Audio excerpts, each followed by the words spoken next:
hello everybody, welcome back to Succeed with Omid. Today I'm going to be talking about a hip series warm-up that I use myself personally. I'm about to work out in the new house, so I just wanted to share this with you. But it's also something that I use a lot for any type of hip, knee, or low back replacement or rehabilitation. And it's a really useful exercise to kind of take somebody to their maximum limit, to kind of teach their brain what the hip is actually doing with their body. And one of the things I want to say real quick, if I use this stick or dowel as an analogy, and I put this right in between my crotch, belly button, chest, and nose, this is your spine. Now what ends up happening is when we start to do a lot of these hip rotation exercises, if the spine is crooked in the slightest, that spine is basically going to be doing this. And then I'm teaching the body how to actually do a lot of hip stuff with that crooked spine. So let's say it's a knee replacement situation, and I start working with that person trying to do clamshells like their physical therapist prescribes, but their spine's in a bad position. Well, I might rehabilitate the knee, and then 10 years later their lower back is now in bad shape, or sciatica or broken or something like that's going to happen. So when I get down on the floor this will make more sense, but we really got to keep in mind that the spine is a full unit and the hips are actually attached at the bottom as the foundation. So when we're doing any hip exercise, we got to make sure that spine's completely flat. That is a priority for actually seeing results. So let me tip this camera down so you can see my crotch while I'm doing this. So if I get into this position, arm under the head, you'll kind of see that this bowing effect occurs. And especially if people are weak in the knees or weak in the hips or anything like that, obviously their core is going to have issues too, or maybe yours. So if people get in this position, they just completely relax, everything bows down. And just to give you guys some perspective, if I put this at my nose and my knees, you kind of see the belly button's dropping underneath that. What we want to do is we want to cue the belly up. And it's that oblique that's basically going to pick us up a little tiny bit. If you have issues with this, it's okay for working the hips to put a towel or an ab mat or something like that right under here to support yourself. So now I've got this nice beautiful line through everything here, and it's really going to teach the obliques how to anti-rotate the hip. Otherwise, when I, for example, do the clamshell, this tends to be what happens. There's really nothing else happening at the hip. I've got to use my obliques to lift up. Okay? Now, here's what I do. I basically use these little rubber bands here, right above the knees. And this is a 3-part series. If anybody that you're working with, if you're a personal trainer, or you yourself is having issues with this, what I like to do is I like to grab a band that I can do at least 30 of these with, and then have somebody do, it's called a 4-2-2. Really 2 seconds up, holding 2 seconds at the top to get full activation of the muscle, and then coming down slow. What I do is I do about 12 to 15 of these based on, what my butt's telling me for a warm-up. I'm a little different than most people. I don't have rehabilitation issues. So I'll just lift, hold, and then down slow, trying to keep tension in the band the whole time. I'm not resting at the bottom too much. Well, what's going to happen is now I've really got to resist the rotation here. I've got to protect my pelvis from moving. If you're having trouble with this falling backwards, you can do this next to a wall to hold the hip in place. And you do about 12, 15 of these guys, picking a band that you can do that, mildly uncomfortably for. This kind of tends to burn and cause some activation back here.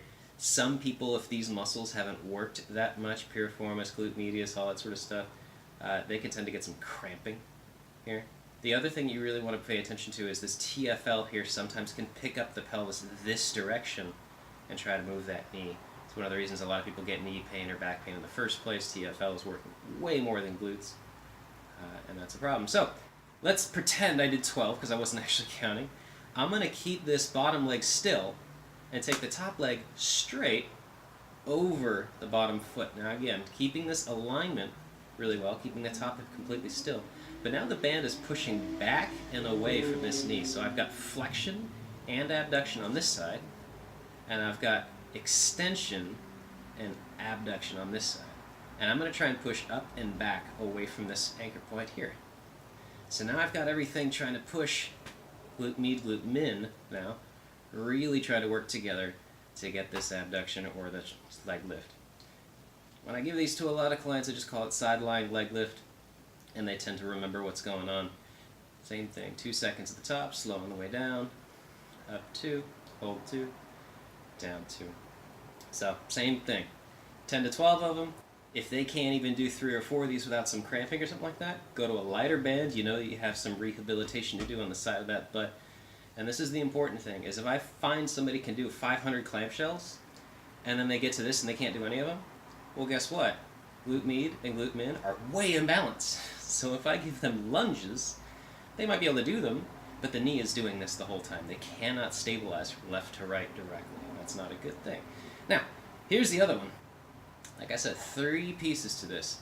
Depending on your comfort and your hip mobility, the ankle will be below the knee, in front of the knee, or above the knee. I tend to like this one a little bit more just because it's more challenging for mobility.